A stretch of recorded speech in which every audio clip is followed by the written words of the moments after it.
గత కొద్ది రోజులుగా ఎక్కడ చూసినా ఎవరి నోట విన్నా పవన్ కళ్యాణ్ పేరు ఎక్కువగా వినిపిస్తోంది. ఈసారి ఏపీ ఎన్నికలలో గేమ్ చేంజర్గా ఉన్న పవన్ కూటమి విజయంలో కీలక పాత్ర పోషించాడు. అయితే సరిగ్గా 5 ఏళ్ల క్రితం 2019 మే 23న లక్షలాది మంది అభిమానులు, కార్యకర్తల గుండె చేరువైంది. దిక్కులు పిక్కటిల్లేలా రోదనలో మిన్నంటాయి. ఎటు చూసినా నిరాశ, నిస్పృహలు. మాటల తూటాలతో ప్రత్యర్థులు విరుచుకుపడుతుంటే మౌనమే సమాధానమైంది. కారణం, అభిమానుల ఆరాధ్య దైవం పవర్ స్టార్ జనసేన అధినేత పవన్ కళ్యాణ్ ప్రత్యక్ష ఎన్నికల్లో ఓటమి పాలయ్యారు. 2019 ఆంధ్రప్రదేశ్ అసెంబ్లీ, లోక్సభ ఎన్నికల్లో బీఎస్పీ, వామపక్ష పార్టీల మద్దతుతో బరిలో దిగారు పవన్ కళ్యాణ్. కాపు సామాజిక వర్గం, తన అభిమానుల ప్రాబల్యం అధికంగా ఉన్న పశ్చిమ గోదావరి జిల్లా భీమవరం, విశాఖపట్నం జిల్లా గాజువాకలలో పోటీ చేశారు. కూటమిలో నుంచి బయటికి రావడంతో పాటు వైఎస్ జగన్ గాలి బలంగా వీయడంతో జనసేన అభ్యర్థులు డిపాజిట్లు కోల్పోయారు. కేవలం రాజులు మాత్రం పరువు నిలిపింది. ఇక్కడి నుంచి పోటీ చేసిన రాపాక వరప్రసాదరావు విజయం సాధించారు. జనసేన ఓడిపోయినా పెద్దగా పట్టించుకొని అభిమానులకు పవన్ రూపంలో పెద్ద షాక్ తగిలింది. పోటీ చేసిన 2 చోట్ల ఆయన కూడా ఓటమి పాలయ్యారు. దీనిని జనసేన కేడర్, ఫ్యాన్స్ జీర్ణించుకోలేకపోయారు. చాలా కాలం పాటు జన సైనికులను ఇది ఎంతగానో వెంటాడింది.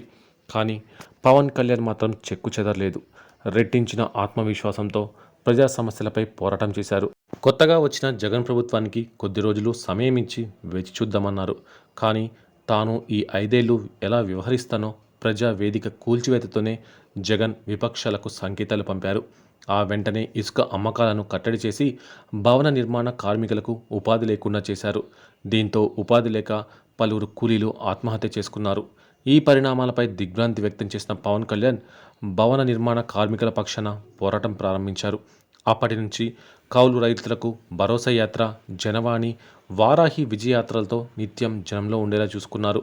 ఒకానొక దశలో పార్టీని నడపడానికి నిధులు కూడా లేకపోవడంతో సినిమాలు చేసి ఆ డబ్బును వినియోగించారు. తన సొంత సొమ్మును పార్టీకి విరాళంగా ఇచ్చి జన సైనికులకు జీవిత బీమా, ఆర్థిక సాయం అందించారు.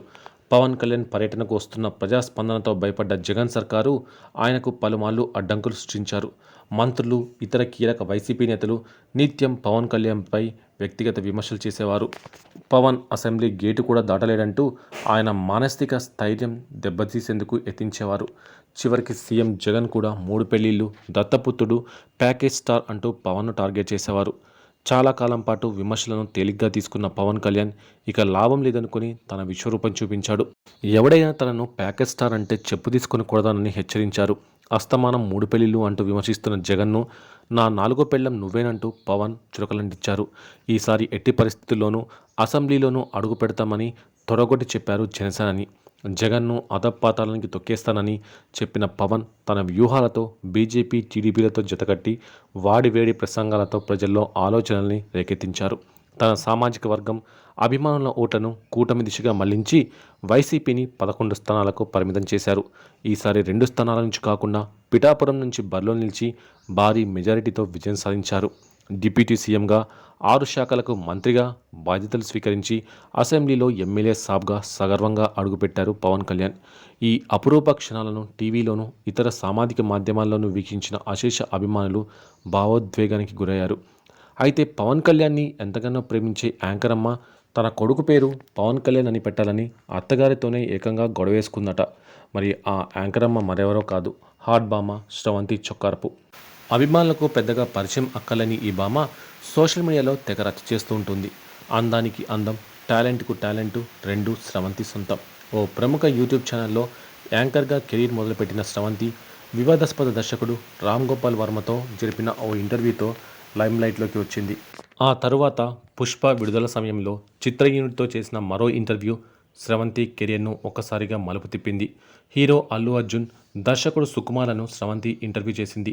ఆ సమయంలో ఆమె మాట్లాడిన రాయలసీమ యాసకు వీరిద్దరూ ఫిదా అయ్యారు.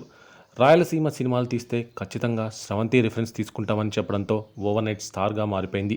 ఆ తర్వాత పలు షోలకు యాంకరింగ్ చేస్తూ తన పాపులారిటీని మరింత పెంచుకుంది. తనకు వచ్చిన క్రేజ్తో బిగ్ బాస్లో కూడా అడుగుపెట్టింది ఈ హాట్ బ్యూటీ. ఇక సోషల్ మీడియాలో అమ్మడు చేసే రచ్చ అంతా ఇంత కాదు. హాట్ పోజులతో కుర్రకారుకు నిద్ర లేకుండా చేస్తుంది. పెళ్ళైనా ఏమాత్రం తరగని అందంతో కుర్రాళ్ళ మతిపోగొడుతుంది. ఎప్పటికప్పుడు గ్లామరస్ ఫోటోలను పోస్ట్ చేస్తూ సందడి చేస్తోంది. పెళ్ళైనప్పటికీ గ్లామర్ షోని ఏమాత్రం తగ్గించడం లేదు. డైలీ కొత్త కొత్త ఫోటోషూట్స్ పోస్ట్ చేస్తూ కుర్రకారుకు మైకం తెప్పిస్తోంది.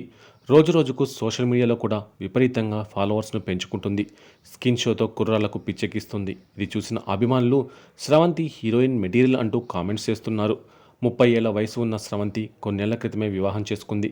ప్రశాంత్ అనే వ్యక్తిని వివాహం చేసుకున్న స్రవంతి ప్రస్తుతం అన్యోన్యంగా జీవిస్తోంది. వీరికి ఒక కొడుకు సంతానంగా ఉన్నారు. స్రవంతి మొదటి నుంచి పవన్ కళ్యాణ్కి వీరాభిమాని. ఆమె భర్త కూడా పవర్ స్టార్కి డైహార్డ్ ఫ్యాన్. ఈ విషయాన్ని వీరిద్దరూ ఓ ఇంటర్వ్యూలో తెలిపారు. స్రవంతి గర్భవతిగా ఉన్నప్పుడు కొడుకు పుడితే పవన్ కళ్యాణ్ అని పేరు పెట్టాలని డిసైడ్ అయ్యారట. బాబు పుట్టాక ఈ విషయాన్ని కుటుంబ సభ్యులకు తెలిపారు. స్రవంతి వాళ్ళ అత్తగారు ఏమాత్రం ఒప్పుకోలేదట. దీంతో స్రవంతి పట్టుబట్టింది. లేదు, పవన్ కళ్యాణ్ పేరు పెట్టాల్సిందే అని మొండికేసి కూర్చుందట. ఆమె భర్త కూడా సపోర్ట్ చేశారు. అలా కాదు, పుట్టిన నక్షత్రాన్ని బట్టి ఏ అనే అక్షరం వచ్చేలా పెట్టాలని వాళ్ళ అత్తగారు చెప్పారట.